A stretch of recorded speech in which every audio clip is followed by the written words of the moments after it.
Selamat datang di channel Cuplikan Horor, channel yang akan menemani kalian dengan kisah-kisah horor yang ada di Indonesia. Wingit, dalam bahasa Indonesia memiliki arti angker.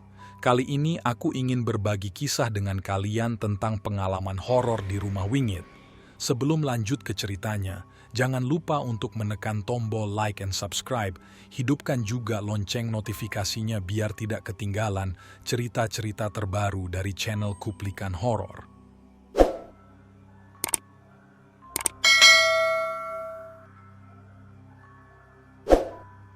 Langsung saja kita menuju ke ceritanya. Tahun 2012, saat aku masih kelas 2 SMA, orang tuaku memutuskan untuk tinggal terpisah dari kakek dan nenek. Dengan alasan karena mamaku kerja di Jogja, dan kami butuh tempat tinggal YG lebih dekat dengan tempat kerja mama. Alhasil, orang tuaku membeli rumah di suatu perumahan yang terletak di perbatasan Jogja, Jawa Tengah. Tepatnya di Kabupaten Magelang. Kondisi komplek perumahan pada saat itu masih tergolong sepi. Karena memang perumahan tersebut adalah perumahan baru. Saat rumahku selesai dibangun, baru ada kurang lebih 10 rumah dalam komplek tersebut. Rumahku dibangun di salah satu gang, yang mana gang tersebut belum ada satu rumah pun selain rumahku. Karena mayoritas rumah YG lebih awal dibangun berada di satu gang WG, berjauhan dengan gang tempat rumahku berada. Dari awal pembangunan hingga selesai, tidak ada keanehan YG terjadi. Saat proses pindahan dari rumah lama ke rumah baru pun biasa. Tidak ada gangguan apapun. Semuanya terlihat normal. Hingga suatu malam, sekitar seminggu setelah kami sekeluarga tinggal di rumah baru ini. Pada pukul 1 dini hari, bel rumah kami berbunyi. Saat itu aku belum tidur, sehingga aku sadar betul jika bel rumah berbunyi. Aku kemudian memutuskan untuk keluar kamar dan mengecek siapa yang bertamu dini hari seperti ini. Ternyata bapakku juga mendengar suara bel tersebut dan terbangun kemudian turut mengecek luar rumah. "Pak, siapa toh YG tamu malam-malam?" tanyaku. "Gak ngerti, gak ada siapa-siapa. Wis, orang iseng paling ini," jawab bapakku. Kemudian aku dan bapakku memutuskan untuk kembali masuk ke dalam rumah dan berasumsi bahwa bel YG berbunyi dini hari ini adalah ulah orang iseng. Malam itu kami tidak ambil pusing atas bel YG berbunyi sendiri dan kembali tidur sehari setelah kejadian tersebut. Di malam harinya, sekitar tengah malam, dan sialnya lagi-lagi aku belum tidur, terjadi hal yang serupa seperti malam sebelumnya. Bel rumah kami tiba-tiba berbunyi. Ketika aku dan bapakku kembali mengecek keluar nihil, tidak ada seorang pun, hanya suara angin malam dan sepi. Malam itu aku berpikir, mana ada orang iseng niat banget 2 malam berturut-turut sengaja pencet bel, gabut amat, sial hari berikutnya, sama. Kejadian bel tersebut berulang, pukul 23. Kali ini hanya bapakku YG bangun karena aku sudah tidur. Bapakku bilang, ketika mengecek keluar dan ke sekitar rumah, benar-benar sepi, tidak ada satu orang pun selama seminggu penuh. Saat malam, bel rumah selalu berbunyi. Kami sekeluarga akhirnya beranggapan bahwa bel tersebut rusak, bukan karena ulah orang iseng. Tapi aneh, kenapa kalau rusak rentang waktu bunyinya selalu sama? Antara pukul 23.02. Hari berikutnya, bapakku membeli bel YG baru untuk mengganti bel lama YG kami anggap rusak. Saat itu, masalah bel berbunyi tengah malam kami pikir sudah selesai. Ternyata kami salah, sampai pada malam harinya, tengah malam, bel kembali berbunyi. Kami sekeluarga belum tidur pada saat itu. Kami semua bingung. Saat aku dan bapakku keluar untuk mengecek lagi, hasilnya sama seperti malam-malam sebelumnya. Tidak ada seorang pun di luar. Selama 3 hari berturut-turut setelah diganti dengan bel YG baru, tetap saja saat tengah malam, bel rumah selalu berbunyi dan di luar sepi. Bapakku YG sudah mulai kesal, akhirnya mencopot bel tersebut. Hingga saat ini, rumahku tidak pernah dipasang bel lagi. Gangguan belum selesai. Sebulan lanjut 2 bulan kami tinggal di rumah ini. Tidak ada gangguan apapun. Semuanya terlihat tenang. Hingga memasuki bulan ketiga, ada gangguan baru yang datang ke rumahku. Kejadiannya bukan hanya 1 kali, tapi berulang kali. Ada yang mengetuk pintu rumahku. Tok, tok, tok. Namun, saat kami bukakan pintu, tidak ada orang, sepi. Kadang malam, kadang sore, bahkan pernah pagi, atau siang.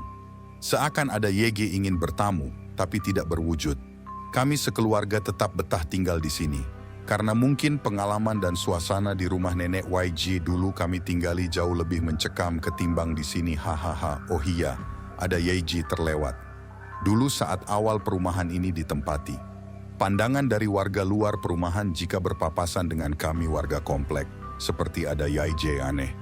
Mereka seperti ingin mengatakan sesuatu, tapi tidak berani untuk mengungkapkan kepada kami.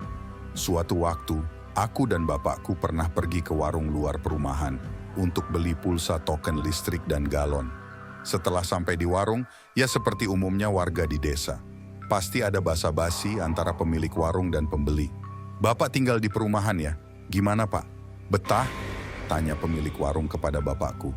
"Iya Mas, betah kok. Enak, suasananya dingin. Hehehe," jawab bapakku.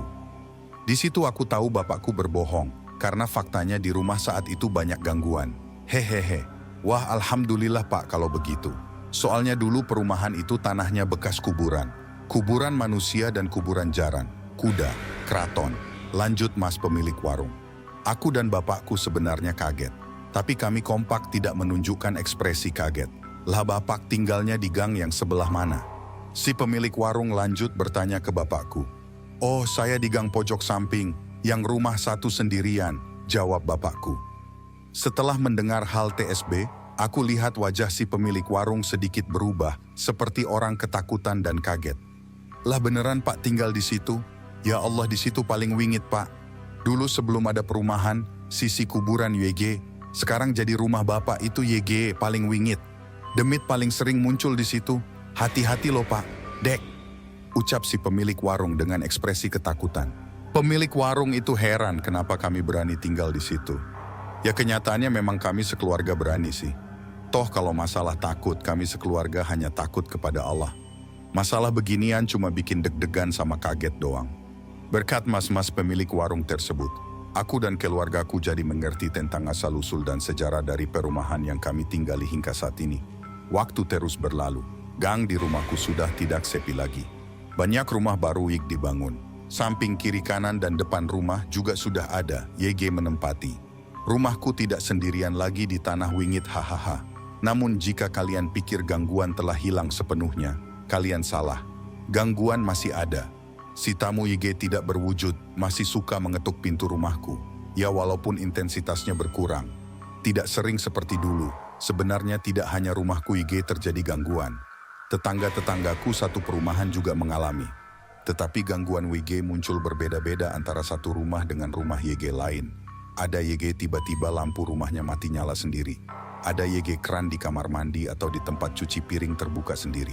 Ada YG di dapurnya seperti ada suara piring pecah TP saat dicek ternyata semua baik-baik aja. Dan masih banyak lagi kejadian-kejadian lain. WG dialami tetangga, asisten rumah tangga, WG menyetrika baju di rumahku pun juga pernah diganggu. Katanya, saat dia menyetrika di ruang setrika, tiba-tiba TV di ruang keluarga menyala sendiri. Anehnya, TV itu nyala dengan volume maksimal. Iya, sampai titik 100% tingkat volumenya.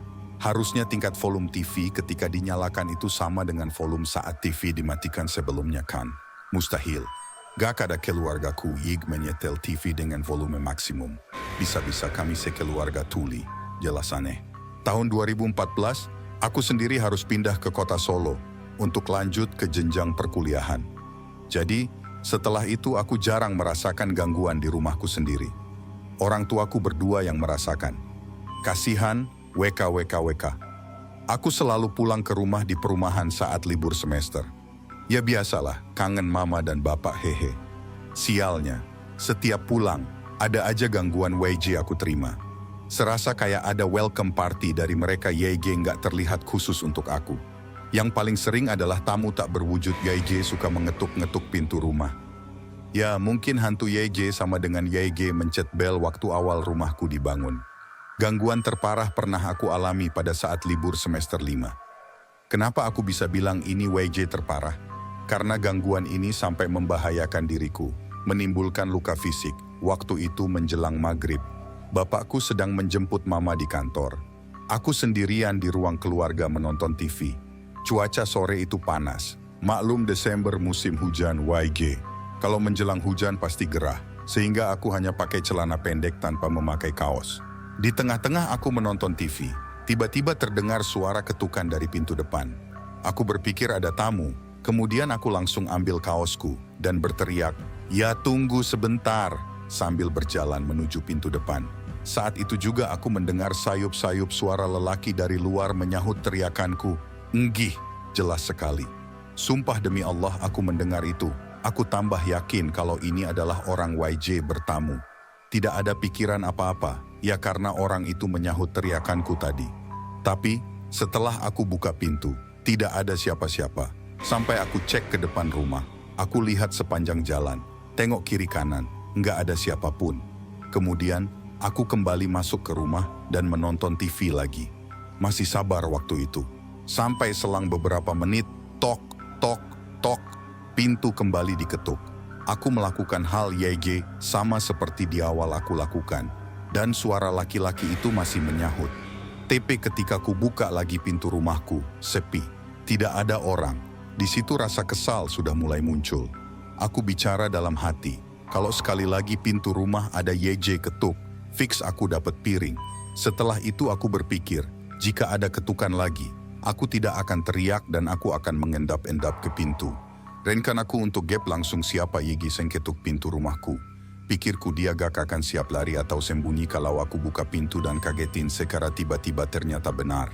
Pintu rumahku diketuk untuk ketiga kalinya. Seperti rencana awal, aku mengendap-endap jalan menuju pintu depan. Ini yang membuatku merinding. Saat aku sampai di depan pintu, aku benar-benar jelas mendengar bahwa pintuku masih diketuk. Tidak cuma itu. Di bawah pintu, tepatnya sela-sela antara pintu dan lantai, aku juga melihat ada bayangan orang.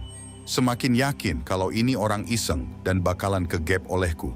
Namun, saat aku buka pintu, tidak ada siapapun. Di situ aku merinding sekaligus jengkel keren, aku ini orangnya nyablak, dan saat itu jengkel karena diisengi 3 kali oleh hantu. Bukannya takut, tapi aku malah maki-maki di depan rumah, kurang lebih SPT ini. "As, bajigan, nek mau bertamu ya teko masuk, gak usah ganggu." Setelah itu aku bodo amat dan masuk ke dalam rumah. Malam itu tenang, tidak ada gangguan. Kupikir demit YG ganggu aku itu sudah pergi karena kumaki. Ternyata salah, keesokan harinya adalah kejadian YG, nggak akan pernah aku bisa lupa. Aku tidur di lantai atas. Aku bangun sekitar pukul 8 pagi. Subuhan kok, cuman aku tidur lagi setelah sholat. Pagi itu bapakku sudah berangkat mengantar mama ke kantor, sehingga aku sendirian di rumah. Seperti biasa, setelah bangun tidur, aku membuka seluruh jendela yang ada di lantai atas. Seingatku, setelah aku membuka jendela YG terakhir, pandanganku berubah menjadi gelap. Dan selebihnya, aku tidak ingat apapun, aku seperti pingsan. Saat kesadaranku mulai pulih, YG aku rasakan adalah gelap, hitam dan gelap. Aku juga tidak bisa menggerakkan badanku. Padahal saat itu aku yakin pikiranku sudah sadar dan kembali.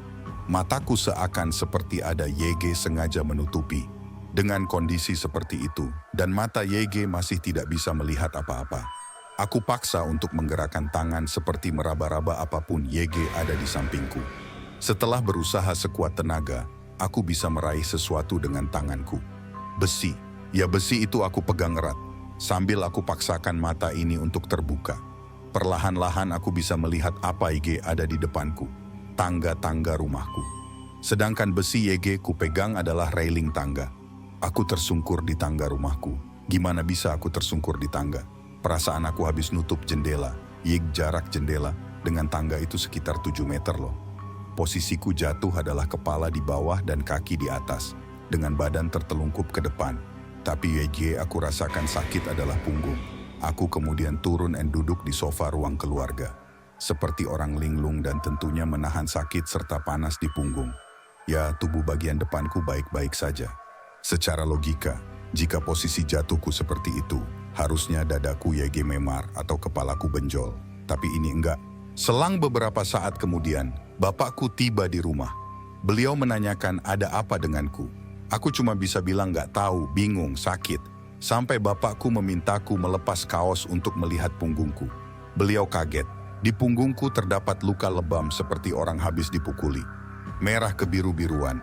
Aneh, semuanya seperti tiba-tiba. Saat itu aku cuma berpikir, untung aku nggak kenapa-kenapa. Untung cuma lebam. Alhamdulillah. Mungkin kejadian itu terjadi karena aku maki-maki sehari sebelumnya. Sekarang, aku mulai berhati-hati dalam berbicara. Semenjak kejadian aku dicelakai, anehnya gangguan-gangguan itu justru jadi jarang muncul.